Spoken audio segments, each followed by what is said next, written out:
શહેરમાં ચોમાસાની ઋતુ શરૂ થવાની સાથે રોગચાળાએ ફફડાટ ફેલાવતા સ્થાયી સમિતિ અધ્યક્ષે તમામ અધિકારીઓને આરોગ્ય વિભાગના અધિકારીઓ સાથે બેઠક યોજી હતી. આ સાથે પૂર નિયંત્રણ અંગે પણ જરૂરી પગલાં લેવા અંગે ચર્ચા કરવામાં આવી. શહેરમાં ચોમાસાની શરૂઆત થવાની સાથે જ પાણીજન્ય અને મચ્છરજન્ય રોગચાળો વ્યાપક રીતે વધવા લાગ્યો છે. તાજેતરમાં પાલિકાના કોંગ્રેસ પક્ષના નેતા અંબીબેન રાવતે આક્ષેપ કર્યો હતો કે વડોદરામાં કોલેરાના કેસો પણ જોવા મળી રહ્યા છે, પરંતુ આ બાબતે પાલિકાનું તંત્ર ઇનકાર કરી રહ્યું છે.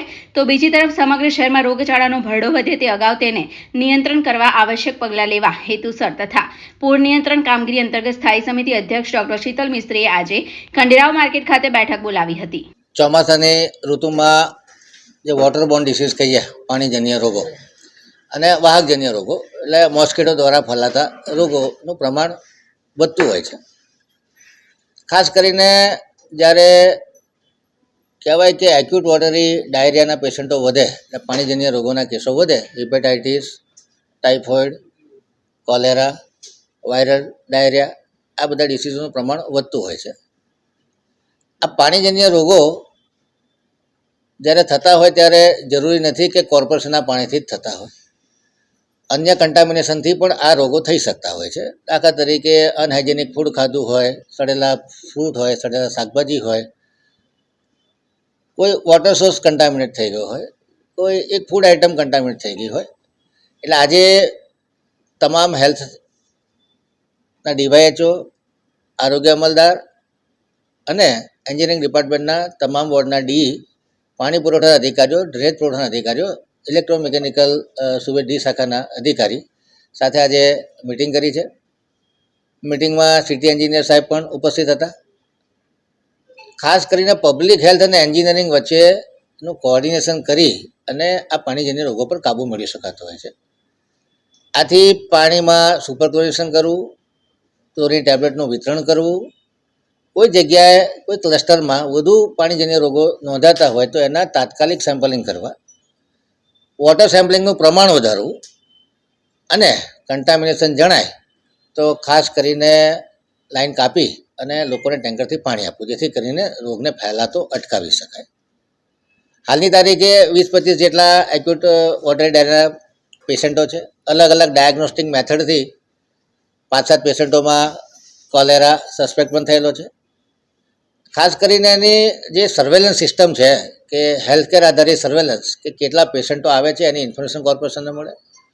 કોમ્યુનિટી બેઝ સર્વેલન્સ સ્ટ્રોંગ કરવા માટે જે આશા વર્કરો અને કોમ્યુનિટી હેલ્થ વર્કરો છે એ લોકો માટે સૂચના આપવામાં આવી છે.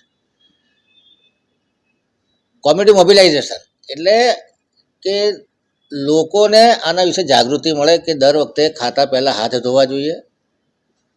ઓરલ કોરેલા વેક્સિન અવેલેબલ છે સાંચોલ કરીને, 2 ડોઝ લેવાથી 3 વર્ષ સુધી પ્રોટેક્શન મળતું હોય છે. 450 રૂપિયાની આસપાસની કિંમત હોય છે. એના વિશેની જાગૃતતા ફેલાવવાની જરૂર છે, જેથી કરીને જે લોકો એફોર્ડિંગ છે, વેલ ટુ ડુ ફેમિલીના છે, એ લોકો આ લઈ શકે. ટ્રીટમેન્ટ બાબતમાં કોર્પોરેશનની સક્ષમતા કેટલી છે અને જે આઈસી મટીરિયલ, ખાસ કરીને કહેવાય કે અમારા એલઈડી ટીવી છે, પબ્લિક અનાઉન્સમેન્ટ સિસ્ટમ છે, વત્તા ઘરે ઘરે જઈ અને કોમ્યુનિટી સર્વેલન્સ દ્વારા આ બધી વસ્તુઓની જાણકારી લોકો સુધી મળે, જેથી કરીને prevention is better than cure. એટલે જ્યારે પરિસ્થિતિમાં એવું લાગે કે કેસો વધી રહ્યા છે, એના માટે હિપેટાઇટિસ, વોટરી ડાયરિયા, ટાઇફોઇડના કેસોમાં સામાન્ય રીતે ચોમાસામાં ઉછાળો આવતો હોય છે, પરંતુ જે રીતે મીડિયામાં સમાચારો પ્રસારિત થઈ રહ્યા છે એ જોતાં ખાસ કરીને coordination health department, engineering department અને ડ્રેન ડિપાર્ટમેન્ટ, આ બધાનું કોઓર્ડિનેશન થઈ અને પ્રોએક્ટિવલી કામ કરવામાં આવે, જેથી કરીને આની પર કાબૂ મેળવી શકાય. આજે સાથે જે પૂર નિયંત્રણ માટેનું મેન્યુઅલ કોર્પોરેશને બનાવ્યું છે એનું પણ આજે રિવિઝન કર્યું કે કદાચ પૂરની પરિસ્થિતિ ઊભી થાય તો બદામડી બાગનો કમાન્ડ કંટ્રોલ સેન્ટર, એ સિવાયના જે આપણે કહેવાય કે પેટા પૂર નિયંત્રણ કેન્દ્ર અને એ સિવાય રાહત કેન્દ્રો, 19 વોર્ડમાં રાહત કેન્દ્રો બનાવવાની સૂચના આપી છે. દરેક વોર્ડના લો લાઇંગ એરિયાને ફરી રિફ્રેશ કરી સાયરન 19 જગ્યાએ છે, અલગ અલગ જગ્યાએ એનાઉન્સમેન્ટ સિસ્ટમ છે, પબ્લિક એનાઉન્સમેન્ટ સિસ્ટમ છે, એને એક્ટિવેટ કરવાની. પોલીસ ડિપાર્ટમેન્ટોએ સ્ટ્રીટ લાઇટ જીબી જોડે કોઓર્ડિનેશન કરી અને લાઇટ ફેલિયર, ઇલેક્ટ્રિસિટી ફેલિયરમાં કામ કરે. ઝાડ તૂટી જાય તો ઝાડને ખસાડવા, એન્ક્રોચમેન્ટ દૂર કરવું. આપણી પોતાની સક્ષમતા કેટલી છે, ખાસ કરીને બોટો કેટલી છે, સાયરન કેટલા છે, 93 જગ્યાએ અમે ફ્લડ લાઇટો મારી છે, એ બધી એક્ટિવ છે કે નહીં. આજવા સરોવર, પ્રતાપપુરા સરોવરના જે દરવાજાઓ છે, જે જૂના દરવાજાઓ છે, જોરિયા અને ઉજેટીના દરવાજાઓ છે, બધા કામ કરે છે કે નહીં, એનું ગ્રીસિંગ થઈ ગયું છે કે નહીં. આ જવાબદારી કોની પાસે છે.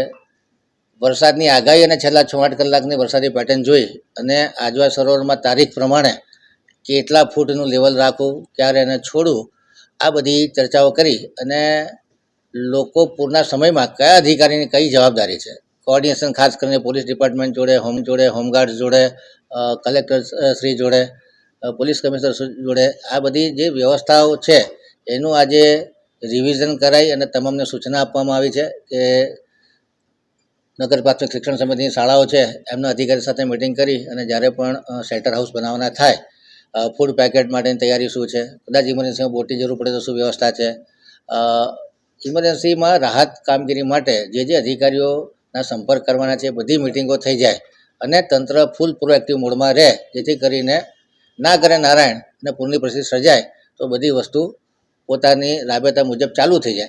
એ બાબતની ખોરાક શાખાને તમામ જગ્યાએ સેમ્પલિંગ વધુ કરવાની સૂચના આપવામાં આવી છે.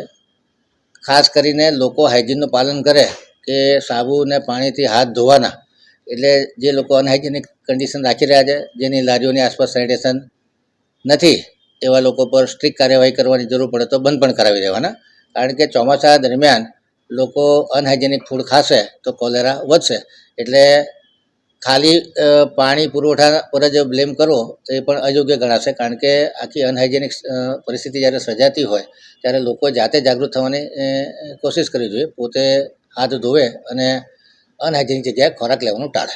એવું કે સૂચના નથી આપી, પણ એ લોકો એ સ્ટ્રિક્ટ ક્રાઇટેરિયાનું પાલન કરવું પડે કે મોજા પહેરે, સાબુ રાખે, લોકોને હાથ ધોવા માટે પ્રેરણા આપે અને ગંદા પાણીનો ઉપયોગ ન કરે. અને સેમ્પલિંગ લેવામાં આવશે, જો કન્ટામિનેટ લાગશે તો એનો નાશ પણ કરવામાં આવશે અને જે લોકો કાયદાનું ઉલ્લંઘન કરતા હોય એ લોકોને બંધ પણ કરી દેવામાં આવશે. એની ઇન્ફોર્મેશન મારી પાસે નથી, જો કલ્ચરના કન્ફર્મ પોઝિટિવ રિપોર્ટ નથી. મેં કીધું એમ કે અલગ અલગ ટેસ્ટ કે હેંગિંગ ડ્રોપ મેથડથી દેખાતા હોય અને સસ્પેક્ટ કહેવાય, ત્યાર પછી એનું કલ્ચર કરવામાં આવે અને કલ્ચર થયેલા રિપોર્ટને આપણે કન્ફર્મ કેસ કહેતા હોય છે. પણ જે એન્ટીજન ટેસ્ટ હોય કે રેપિડ ડાયગ્નોસ્ટિક ટેસ્ટ હોય કે હેંગિંગ ડ્રોપ મેથડથી જે રિપોર્ટ થયા હોય, આ પ્રાઇમરી રિપોર્ટ છે. આજે આરોગ્ય અમલદારને સૂચના આપી છે કે રેપિડ ડાયગ્નોસ્ટિક કિટ પણ આપણે વસાવવી જોઈએ, જેથી કરીને વી કેન સસ્પેક્ટ. પરંતુ આ થિયોરિટિકલ એક્સરસાઇઝ છે કે સસ્પેક્ટેડ કોલેરા હોય કે કન્ફર્મ કોલેરા હોય, treatment is going to remain the same. અને અત્યારે જે એપિડેમિયોલોજીકલ સર્વે અનુસાર જે કલ્ચરના રિપોર્ટ પોઝિટિવ આવે ત્યારબાદ જ કન્ફર્મ કોલેરા પોઝિટિવ કહી શકાય. અત્યારે સસ્પેક્ટેડ કોલેરા છે. આરોગ્ય અમલદારને સૂચના આપી છે કે આ જે સસ્પેક્ટેડ કેસો છે એના પણ કલ્ચર કરાવી અને એના યોગ્ય રિપોર્ટો કરાવવામાં. વિપક્ષ તરીકે વાત કરતું હોય, અમે મેડિકલી જે કરવા જેવું છે એ તમામ વસ્તુ કરીશું.